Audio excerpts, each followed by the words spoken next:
The fortress is silent now. The wind moves slowly through broken stone corridors where men once stood ready for war. Scattered across the dusty ground lie shattered white shields, their paint chipped away by fire and steel. On the pale limestone walls, dark stains mark where blood once ran and dried beneath a burning sun. Faintly visible through layers of soot is the red cross of the Knights Templar, a symbol that once stood for faith, discipline, and unbreakable resolve. Today it is little more than a ghost on the stone.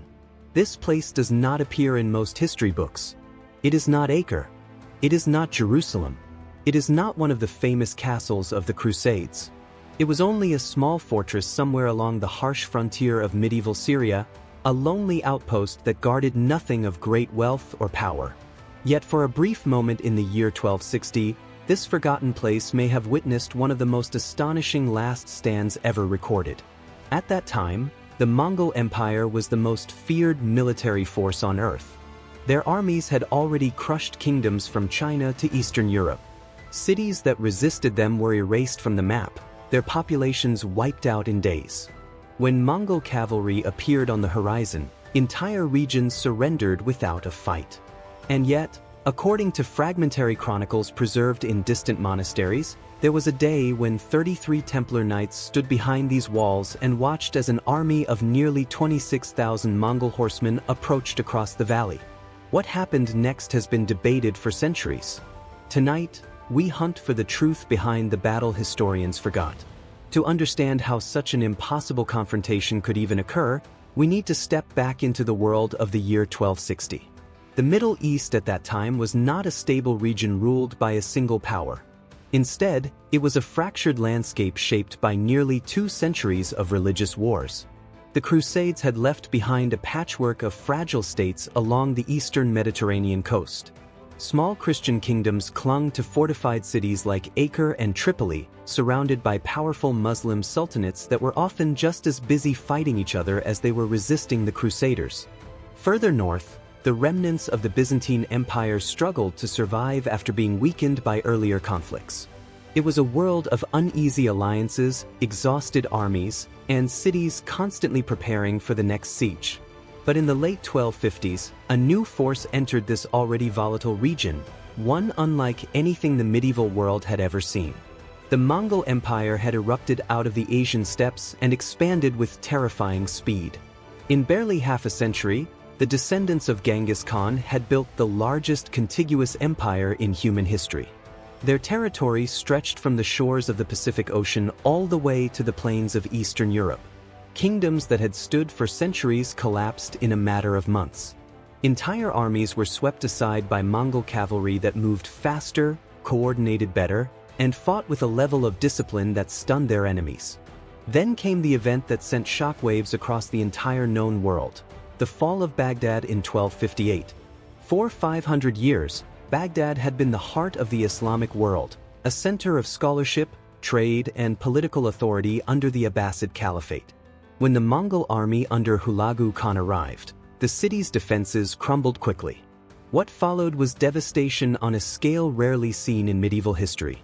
Chroniclers described streets filled with bodies and libraries burned until the waters of the Tigris River reportedly turned black with ink from destroyed books.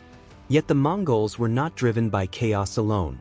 Their campaigns were guided by a calculated strategy of psychological warfare. Cities that surrendered immediately were often spared and allowed to continue paying tribute. But those that resisted even briefly faced annihilation.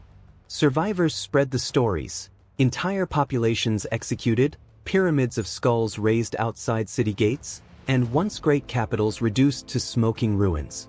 The message was simple and brutally effective: submit without resistance, or disappear from history.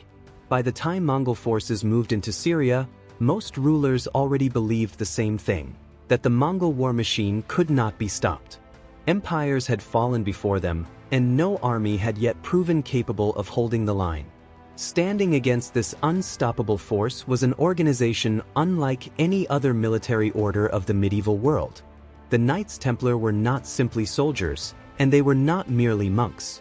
They were something in between: warrior monks bound by strict religious vows but trained to fight with relentless discipline. Founded during the early years of the Crusades, the Templars had originally been tasked with protecting Christian pilgrims traveling to Jerusalem. Over time, however, they evolved into one of the most formidable fighting forces in the Holy Land. Every Templar knight lived under a code that was both spiritual and brutally practical. They swore vows of poverty, chastity, and obedience, giving up personal wealth and family life in service to what they believed was a divine mission. Their loyalty was not to any king or local ruler, but directly to the Pope himself. This unique position gave them unusual independence and authority across the Christian world. In battle, they were known for their discipline, their heavy cavalry charges, and their refusal to retreat unless explicitly ordered to do so. Surrender, in particular, was almost unthinkable. A Templar knight was expected to stand his ground, even when defeat was certain. Across the Levant, the order maintained a network of castles, fortresses, and supply outposts that supported Crusader armies and protected trade routes. Some of these strongholds were massive stone fortresses perched on mountain ridges or overlooking strategic passes. Others, however, were far more modest. Scattered across remote valleys and borderlands were small garrisons that served as way stations, simple fortified farmhouses where small groups of knights monitored the countryside and provided logistical support. One of these outposts, according to fragmentary historical accounts, was located somewhere along the unstable frontier of Syria. It was not a grand castle or a symbol of power. It was little more than a fortified compound built to shelter a handful of soldiers and store supplies moving between larger Crusader strongholds. On paper, it had almost no strategic value. Yet within its walls were 33 Templar knights. In the late summer of 1260, word reached the fortress that Mongol forces had been spotted moving through the region. Villages were already beginning to empty as families fled ahead of the advancing army. From the main Templar headquarters in Acre came a clear and practical order. The position could not be defended. The garrison was to evacuate immediately and regroup with larger Crusader forces along the coast. For most commanders, the decision would have been simple. 33 men could not possibly stop an empire. But the men inside this small fortress were not ordinary soldiers, and what they chose to do next would transform an obscure outpost into a story that still echoes through history. The order from Acre was clear, and from a purely military perspective it made perfect sense. The outpost was small, isolated, and impossible to defend against a major army. 33 knights could not slow down a Mongol force that likely numbered in the tens of thousands. Any experienced commander would have gathered his men, mounted their horses, and withdrawn toward the safety of the larger Crusader strongholds along the coast.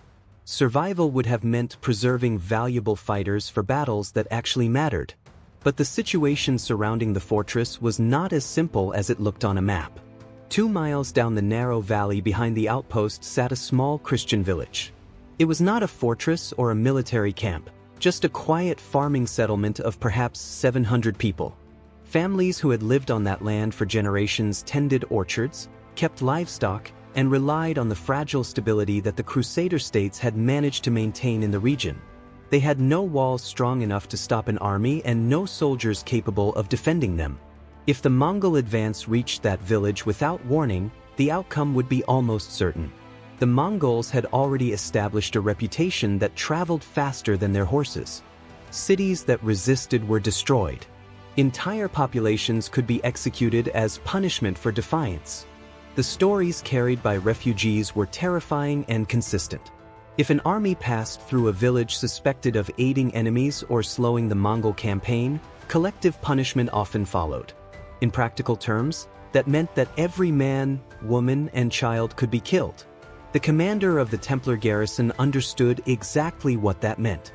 His name has been lost to history, preserved only in fragmentary references that disagree even about his identity. But his decision is remembered far more clearly than his name. Instead of preparing his men for evacuation, he chose to hold the fortress. It was not a decision made out of illusion or misplaced confidence. No one inside those walls believed 33 knights could defeat a Mongol army. The goal was never victory. The goal was time. If the Mongols were forced to stop and deal with a fortified resistance, even a small one, their advance could be delayed. Hours could turn into a day. A day might become two. In that window, messengers could reach the village.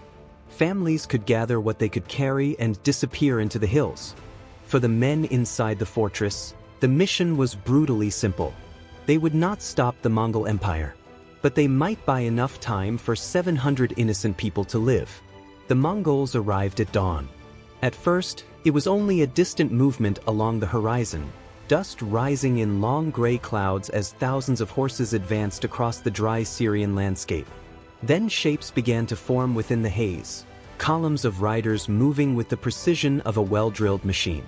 The Mongol army was famous for its speed, its coordination, and its ability to appear where enemies least expected it. Now it had found the small fortress that stood in its path. Inside the walls, the Templars watched the approaching force with complete clarity about what it meant. They were not facing a raiding party or a scouting unit.